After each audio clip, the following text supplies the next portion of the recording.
y'all can let me make something racist up so y'all can go viral. I got a new name for Mello, okay?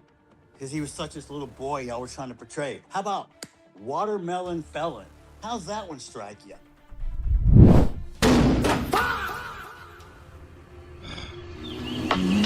I wake up to the sound of the same old clock. Tick tock, it never stops. We got some new details in the Karmelo Anthony case, man, and we ain't even finna waste no time. Let's take off. So where we at right now is Karmelo has already filed an appeal. I think it was like a day after the trial. So on Wednesday, he filed an appeal that's still in processing right now. And I just, bro, I don't know, man. It's a lot of shit about this case that was fishy. Like, I mean, first of all, the fact that you got the damn Metcalf family being all chummy with the motherfucking judge and that never popping up as a conflict of interest at no point during the trial. So like, I got hope for the appeal because they really do. I feel like the appeal does have legs to stand on. I feel like it does have strength to actually overturn the case. But nigga, we gotta remember, bro, this is America.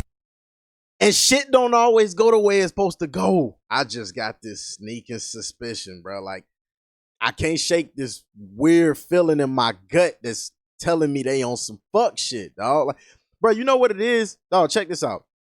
I done seen quite a few niggas get locked up in my life, right? And I'm talking about doing real time.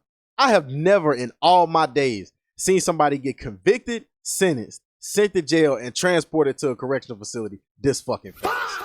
I've never seen it in my life. So we're going to check in with an actual lawyer and hear why he feel like Karmelo had at least 2 strong grounds for an appeal and hopefully try to paint a clearer picture of how this appeal process is actually going to shape out. So this guy goes by the name of Kevin Wellos, and yeah, let's see what he got to say about the matter.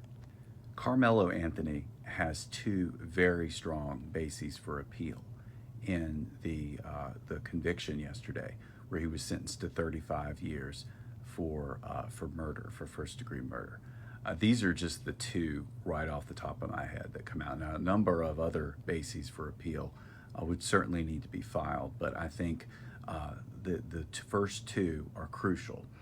And I'd say the first one, a lot of the evidentiary rulings, if not all of them, are suspect as a result of this, all that went against the defense. Mm-hmm. And the first one is the fact that the prosecutor and the judge were friends with the father of the victim. That is documented. It was on the father's Facebook page, pictures of them all together at a social gathering, drinking together. Facts. How is this, like I just said, how the fuck at no point in time did this come up as a conflict of interest?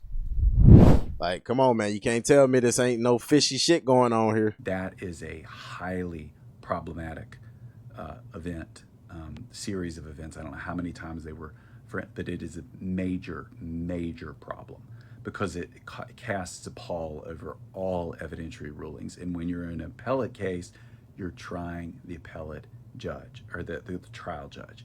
And the trial judge made an atrocious error by even being the judge in this case and letting the prosecutor try this case. There are all kinds of problems with it. It casts everything is in doubt as a result of that, down to the rulings, the jury instructions. The cases have been, many cases, as they should be, have been overturned on the basis of incorrect jury instructions or jury instructions that were not given. There are just myriad problems that exist with that. And the second major issue for appeal is the fact that the prosecutor systematically excluded all black jurors. There were no black jurors. That is a major problem. None. It is. And then some people was trying to say, oh, there was they did have like a Hispanic or whatever it was, like a woman of color up there, but it wasn't no black woman. They had all they had up there was 3 white men, 3 older Asian women, which basically they might as well be white too, and a bunch of other non-black races. But they referred to them as people of color to try to make it seem like they diversified the fuck out the jury. No. That is a major problem. It is blatantly unconstitutional. It shows a systematic and systemic racial bias of the prosecutor, and the judge didn't do anything about it, which goes back to the first problem that he was a biased judge, was a bump on a log, was a dumb fuck judge, and screwed the whole goddamn thing up. Shouldn't even be on the bench. Is a substandard judge. There are all kinds of problems with it. He should be taken off he shouldn't be on the bench. Corrupt judge. That's what I'd be arguing. Lots of support for that. So I think there's going to be a new trial at some point, and I think the trial should be somewhere like Houston or Dallas or somewhere where there's a fairer jury and where there's a judge who's not biased and a prosecutor that's not some yokel who doesn't give a shit about justice and only wants to get a conviction, and a jury that doesn't deliberate for about an hour on a murder case. It's just disgusting. I mean, I agree wholeheartedly with everything you said, but the thing is like, bro, this is America. Because what is the highest extent of judiciary mediation we have in this country right now? The Supreme Court. And we like, I know you don't think them niggas finna help us, but I do still got faith in this case. Reason being is because basically of what he was alluding to, that so much of the evidence that the prosecutor presented was so fucking flaky that it was all just. And then another thing too, we gonna get into this, the video, all this skepticism surrounding this goddamn video. And I'm just trying to figure out what is what, bro, because what I'm hearing the people of the actual, the common people in the city, what they're saying versus the video that the news described that the jurors apparently saw, those are two completely different stories, two completely different descriptions, and two different videos that they watched. The news is talking about the jury was presented some wide angle footage that was super duper blurry because of the rain and all this other stuff. You could barely make out anything that was going on. But these other people are talking about, oh nah, like it's a video, you see the shit clear as day up close. What the fuck is happening? Yeah, so again, my name is Tony Sturdivant. I was one of the individuals that put in a FOIA request to see the video. What I saw was starkly different from the testimony that I heard given in the trial. There were 6 kids that walked up, 2 splintered off. I guess that part of was introduced in the trial where they went to deflect the coach. 4 fucking The other kids. 4 walked directly to Karmelo Anthony. There was a brief conversation, I say maybe 20, 30 seconds, and from there, a scuffle ensued. It didn't last long. Karmelo backed out the canopy. He looked one way, looked to the left, and flew down those bleachers. Now, this is the video that was presented to us. This is the questions that I have, though. Why wasn't that video presented in court? And is it the true video? Because, again, it's starkly different from the testimony given in the trial. Karmelo Anthony flew down those bleachers, fell at the bottom of the bleachers, got up, took off. It was maybe 2 or 3 kids that you can see kind of give chase, but Karmelo was gone, so they weren't even going to put a finger on him and touch him. Again, there was a scuffle that ensued at the top of the bleachers, and Karmelo got out of there. But I don't know why that was not brought up in court. I don't know why that was shown. I don't know if the ISD gave us a bogus ass video. I don't know, but that's what I saw. Okay, that's one account. That's just one account. Okay, let's hear from somebody else. I'm an advocate for Karmelo Anthony. My name is T. And when I went to see the video, they ask if you want to see it from either 2 minutes before the stabbing or 11 minutes before. So I chose 11 minutes. From the moment she pressed play, Karmelo Anthony was already sitting up underneath that canopy. And he was sitting there for at least 8 to 9.5 minutes. I saw a boy in a black hoodie go over to him first, and then they left out of the tent, and then you see coming across the field was another 6 boys. When they got to the bleachers, one, he went out of frame, and the other one sat at the bottom. But the remaining 4, they went directly to Karmelo Anthony, and like T said before, it was a brief conversation, and then all you see is commotion. And we know from the interviews that Hunter did, we know that Hunter was, in fact, up underneath that tent.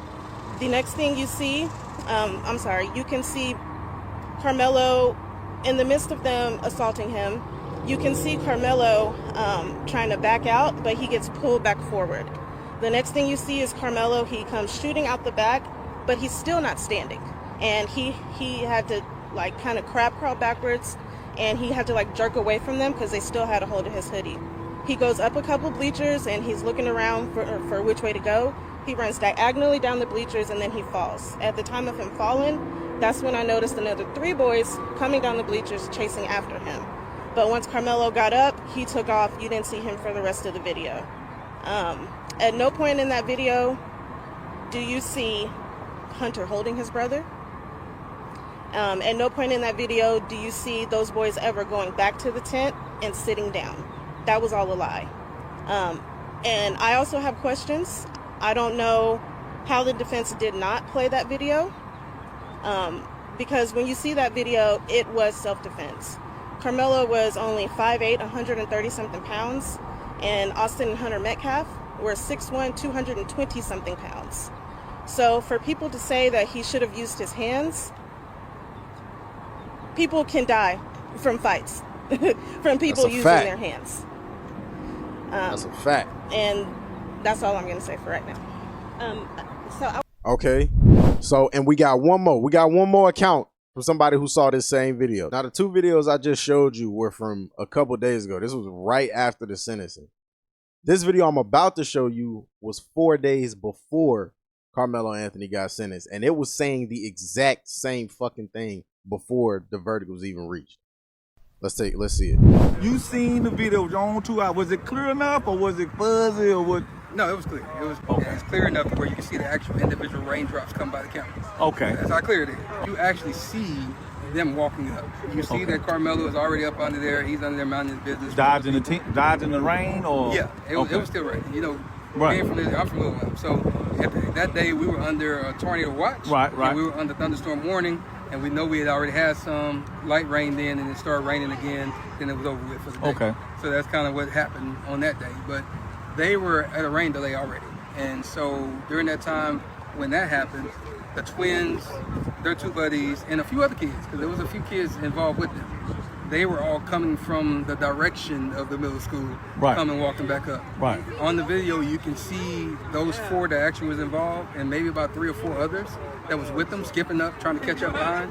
One veered off probably toward his way to go to the coach, back them a little bit, and then the other 4 came walking together. One went in front of them, went past. Right. The other 4 went and they surrounded Karmelo. You know, if you're Karmelo, and they showed that on that video. It's on the video. Okay, come on. You can see them walk. I'm gonna say little and stuff. I'll put it this way. Okay. They actually tell you when you're watching the video, pay attention to this corner right here, because if you look anywhere else, you might miss different things. Okay. So watch those 4. Here they're 4 right there coming up.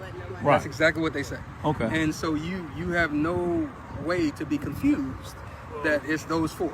Okay. So they come up, they surround them, and this immediate moment of not even a few seconds of pause, then that's when they jump. And so they actually did jump him. Yeah, it wasn't just no touch. It wasn't just all that moment. Yeah, it was a push. It was all kind of things. But Austin pushed, Hunter hit, and then everybody swung. But at the same time, So it's more than the twins that got some licks all on 4. them. So it showed that in the video. Yes, in the video. So again, you got Hunter and Austin standing in the middle. Okay. And you have the light bright boy here, and you have the darker boy here. Okay. I think that's what I remember.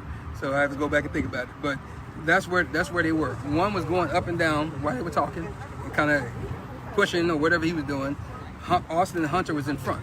So where they're talking about grabbing bags, Hunter actually said that I grabbed his bag. Right. And then later on, he said that Austin threw the bag. Okay. Jeff also said the same thing. And so that's them both antagonizing. And we know under Texas law, I just have the fear that you're about to do something to me and you can get up out of here. Yeah, so you don't have to touch me. But at that point, he still stood. But apparently, that's only if you white. Alleged was said you don't know that until they get into it here. But once they did that, they start hitting him. Karmelo actually was able to back out and try to get away. So he was actually trying to get away the first time. Austin grabbed him, and you can see his hoodie coming out like this, and they brought him back in. Okay. And when they brought him back in, that's when Austin put him in a headlock. You can see that all the rest of them are still hitting. That must be when the poke happened, because he was able to get out again. He backed out. He looked to the right. That's where the other little kid was filming, because they got some cell phone footage too. But that's where he was filming. He looked directly at him in his camera, and then he went this way to the left, he went down, he fell, and that's when they realized he was gone, because they were still punching. And when he fell, that's when they all turned around, they started chasing him. Austin tried to go chase him too, but he grabbed his chest. I guess he realized that something happened to him, and that's when he went down a little bit and he fell down. But all three of them was chasing. But Karmelo was so fast, he got away and went around to the coach. And so you can see them on the video pointing toward Karmelo and the coach. And I can imagine, because Karmelo's out of the camera on that moment, that he was telling the coach what happened. And then that's when Hunter said he whipped his head around. That's a true statement. He just wasn't sitting when he did it. He whipped his head around, you see him on the video, and that's when he walked over to where Austin was. He never touched him. So all that stuff about him rendering aid and holding his heart, and all, he never did that, because the coach grabbed him and he was holding him. So at the end of the day, that's kind of where the moment went. But they did assault him, and we'll just play the game. Even if it was just a push, you still assaulted him, because it was unwanted. By your own definition in your word of him saying that, leave me alone, and I'm not going, you assaulted him, period. But they did beat him, and if you look at the, not the photo that Fox 4 put out, because that was one that they actually edited, I have the emails to prove it, but the actual Collin County one, you can see the webs and stuff on his eye, you can see the bridge of his nose is swollen, you can see the webs under his neck. And so that's the reason why they edited the one from Fox and kind of airbrushed it, and you can see they put the locks of his hair that got taken out as well. Wow, bro. Just fucking wow. You see what I mean? Like, there was no integrity in this case whatsoever, right? Like, what reason would there be for that video to not have been played in court? Whatever reason it is, though, I know it ain't got nothing to do, like I'm 100% sure it ain't got nothing to do with the relationship between the Metcalf family and the judge and the fucking DA. I'm sure that it has nothing to do with that. If you think that, you're a crazy guy. You're a crazy guy. But seriously though, I think them hiding the video really says something, because you got to think about it. Imagine if Karmelo really had been the aggressor. If he really had set out to viciously, unalive Austin, and they had got that shit on video. Bro, do you realize if America had a video, I'm talking about surveillance footage, 4K, of a black kid murdering a white kid in cold blood, do you know that they would run that shit until the end of fucking time? Bro, they'll run that shit more than 95.7 ran Happy for Pharrell when it came out. Like, it would be nonstop. Every news station, every social media thread, app, whatever the case, flooded. Now, this is what I'm hanging my hat on for a successful appeal, right? I want y'all to check this out. Look. So we got right here, gag order is lifted, but Jeff Metcalf's words could follow Karmelo Anthony's appeal straight into court. Look at this smugly little son of a bitch right here, man. I can't stand this motherfucker. Now, for those of y'all who don't know, right after the verdict was reached, Austin's daddy went on TikTok and went on one of the most disgusting race rants I've ever had the displeasure of seeing, right? And look, I get it, right? You mad your little boy got knocked off the face of the map, as anybody would be. I ain't faulting you there. But when you start coming with all this racist shit and you start saying all this like wild out of pocket ass shit, hey, bro. That's where we draw the line at, bro. You got to slow your roll, partner. Drew Anthony, Kayla, you're cowards. You wouldn't even show up for your son's sentencing or victim statement impact. You abandoned your kid. You left him there. I guess he's no more use to you because you can't get any more GoFundMe money or GoSendGo money. You are grifters. You should be ashamed of yourself. You raised that child. And I swear to God, CPS should come check on those other three that you still have. You tried to play victim. The real victim is the one who died. No. What happened was your son thought he found himself a victim. Shortly thereafter, he became a victim. And now your entire family of victims of what happens when you fuck with black people. Got him! Like, do you teach them that racism is okay? Do you teach them? Do you program your kids to hate? To kill? Do you teach your kids to gather up all their friends and then go antagonize individuals? Because that's what the fuck he did. That's how he ended up where the fuck he at. I mean, he's probably literally just bones by now. I mean, 2 years underground, the maggots definitely got to him by now, right? From day one, I said this was never about race. Please don't make it about race and don't politicize it. What the fuck are you doing right now, dipshit? And what did you do? You chose both. Drew Anthony, you're a pussy and a coward, and you raised one. Kayla, you drunk bitch. Chin music. Bro, where did this nigga get the gall? Like, bro. Oh my God. You see what I mean, bro? This just works back to the point I was making in the video yesterday about how these dudes would never say how they feel in your face, but they'll always do it in places like this. Like, bro, you had all the time to say this shit and do this shit when you were in range of actually like presenting this fucking energy to the Anthony family. And you was on fucking hush mode. But now you sitting in your crib with your motherfucking muffin top belly out, and you feel so comfortable to just sit up here and sling your racial slurs now. Let me make one up. Y'all can let me make something racist up so y'all can go viral. I got a new name for Mello, okay? Because he was such this little boy y'all were trying to portray. How about watermelon felon? How's that one strike you?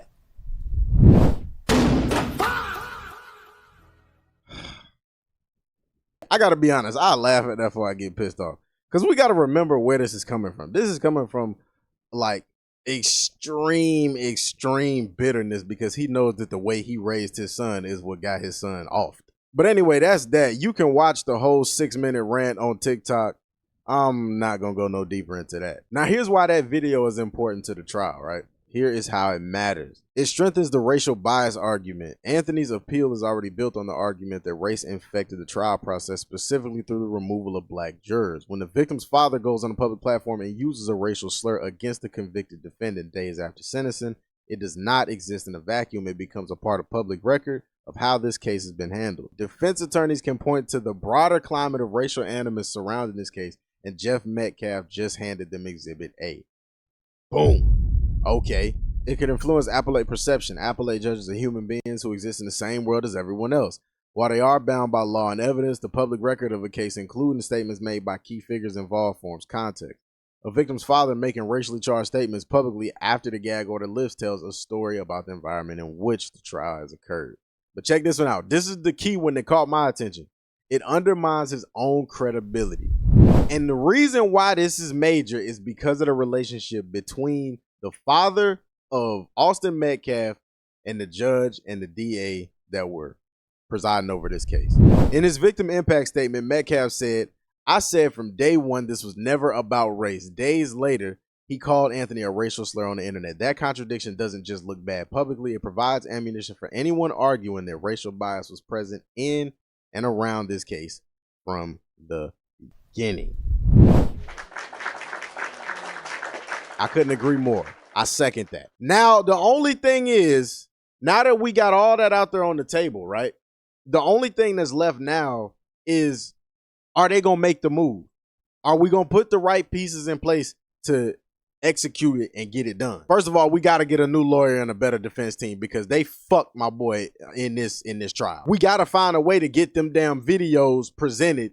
The one, like the real videos, not the little bullshit they showed to the jurors. I'm talking about the real videos that they trying to hide from this case. And they need to push for a fucking retrial with some black jurors on that motherfucker. And a different judge too. But yeah, but that's where we at right now. That's where we at right now. We still waiting for this appeal to get processed. Oh man, I don't know, man. I never like these situations because, like I say, anytime somebody black involved, the judicial system always come up with some nefarious ace in the hole to throw out. Shit real up in the air. But I'm gonna keep y'all updated on what's going on. But that's gonna be all for this video. Y'all let me know what y'all think down below in the comments, and I'm gonna catch y'all in this video, man. One love. It's made.